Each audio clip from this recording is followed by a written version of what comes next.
Maria, thank you for taking time to talk to me. I'm here with Maria Lenzing, the Vice President of Healthcare Solutions at AT&T Business. So what you been up to since we last talked? Well, you're catching me in the office, actually. Yeah. I've been back and forth with customers, traveling a lot, spending time with patients and doctors and nurses and understanding their needs. And back here to talk to the products team so we can make sure that we have the right solutions for them. Oh, wow, I'm looking at this team. This is pretty impressive. I have to be, I have an amazing team. Not one person at AT&T does anything by themselves. So there's an incredible group of people behind us that do everything. And I like to have them send me pictures from the field so we can have them here available for everybody in the office. So tell me, what are you doing about the patient experience? Understand this is something that's important. Oh, absolutely. I think we're starting to see a lot of the consumer world, kind of affect the way patients want to experience the information that they receive. I'll tell you that as a very clear example, recently one of my leaders' husband had a triple bypass surgery, and we actually went to an entity that we support as a customer of ours, and I had the privilege of sitting with their CIO, and he explained how important very many of the elements that he received as a consumer, as a patient, right, of data. So for example, the check-in process was all digital and done ahead of time. The aftercare, after surgery information for the wife, so she knew what to expect while he was in recovery, was all digital.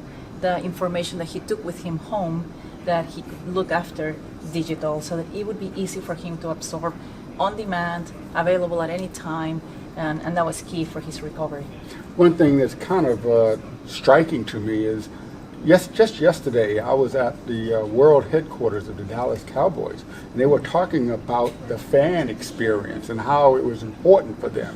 And here you are talking about the patient experience, using some of the exact same words and approach. What's with this? Oh, absolutely. I think it's just everywhere we go, right? When you look at any one industry, the fan, the patient, the consumer, the purchaser, all of the people that are going to receive services from any particular industry want to start receiving things in a different way. The new way of people communicating nowadays is social. So they want to have some kind of media something available to them. The 5G fan experience, they want to have that great NFL player right there next right to there. them, and it looks like it's real. And all of that is just kind of the same way over in the patient side. And I wouldn't even just leave it at the patient. I think today you sat with us over in the 5G in Healthcare Roadshow. Oh yeah, that was impressive, very impressive. Yeah, and we had the chance to hear from Dr. Khalil Abdallah. He is a neurosurgeon at UT Southwestern, and he told us, right, as a surgeon, when he's looking at in the middle of his brain surgery, it's like he knows where he is in the brain removing a tumor. And you heard him, right? He said it's because of experience. The reason that he knows where he's at is because he's got years and years of practicing. But how helpful would it be for him to have augmented reality? So think of the transposing of the actual mapping of the brain right in front of him. It's sort of like having your doctor have like GPS while they're in your brain. That's something I want, right? Well, yeah, and it's the same thing of the 5G experience over at the Dallas Cowboys stadium, right? It's the same thing. It's the same technology, but in a different outcome. So the technology is there. Is how we make sure that for every industry we're doing the right solutions so that it impacts, in our case, patients and doctors and nurses and everybody else that is part of the ecosystem. Well, something you just brought up, I mean, it's the same technology, but it's different industry verticals. Something else they said today during the panel was that different industries are actually giving input to the standards bodies for 5G. That's something new. Absolutely. Think of financial services, right? For many years, they've been very careful with fraud detection.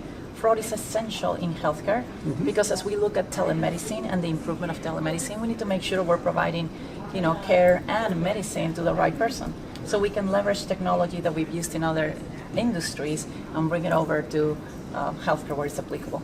Well, thank you very much for taking time to speak with me. One last thing, what's going to happen over the next year? I think this is really a very exciting space. Oh, it's an incredible space. I think if you just look at what has happened already in the last year, right? If you remember a year ago, we were talking about 5G as a concept, as a theory.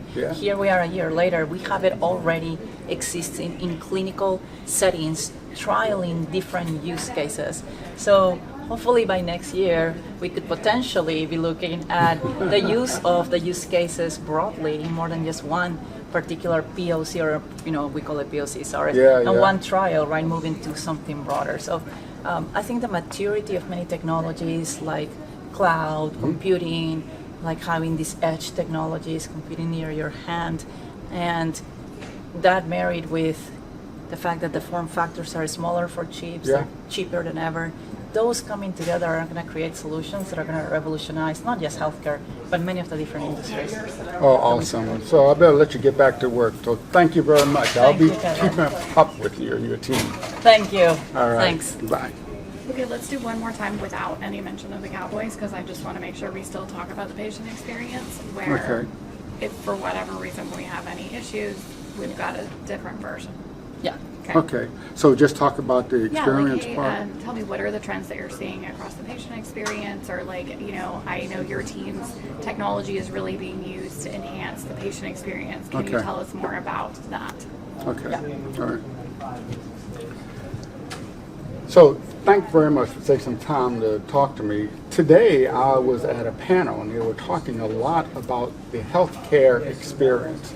What are you really doing, you and your team here, about the healthcare and the patient experience? Yeah, well, thanks for asking. The patient experience, right? It's all about the person that walks and consumes some type of healthcare service, and how do they consume those services.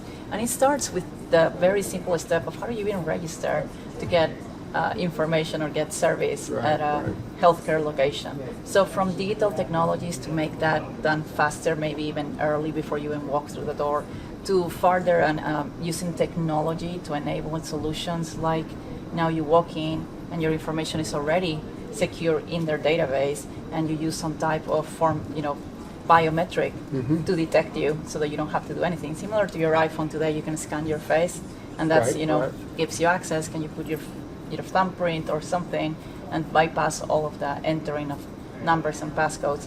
That's just part of what we're looking at from a patient perspective, all the way to how you receive information about care. So, interactions between drugs, the kind of care that you should have if you have a post-op procedure, right?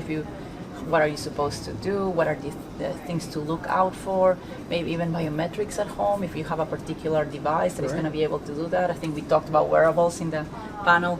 So all of that is the patient experience in healthcare. Well, one thing I really learned about recently is the multi-access edge compute node, better known as MEC. Okay, that seems to be a very important component when you're talking about collecting data and processing it in a healthcare setting or in the hospital. Oh yeah, absolutely. I mean, MEC is the foundation of how we're going to do the hands-off between, call it the 5G or the cellular network and some internal network like a Wi-Fi, and how are we making sure that the data traverses and that we have that readily available for fast information transmission. The MEC is going to be extremely important for that. Wow, this sounds like this is one of the industry vertical use cases that the 5G standards committees are actually looking at. That's something that's really new in the communications industry, having the input from the actual users on how to use this technology. Yeah, for sure. I think one of the things that we're really particular about, at least in the healthcare space with AT&T, is that we don't just want to look at theory. We need to look at use cases that are real, that can be widely deployed, and that's what we pushed for, having trials taking place right now, like VITAS and Rush, and what we're doing there. Seeing not just what the technology is able to do, but more importantly, the healthcare use case that the technology can help empower and improve patient outcomes. Oh yeah, the work you're doing with Magic Leap is really impressive. So, well, thank you very much for taking the short time to talk to us about the patient experience. Well, thanks for coming to the office. I'll keep up with you. Will do. Thanks. Thank you, Kevin.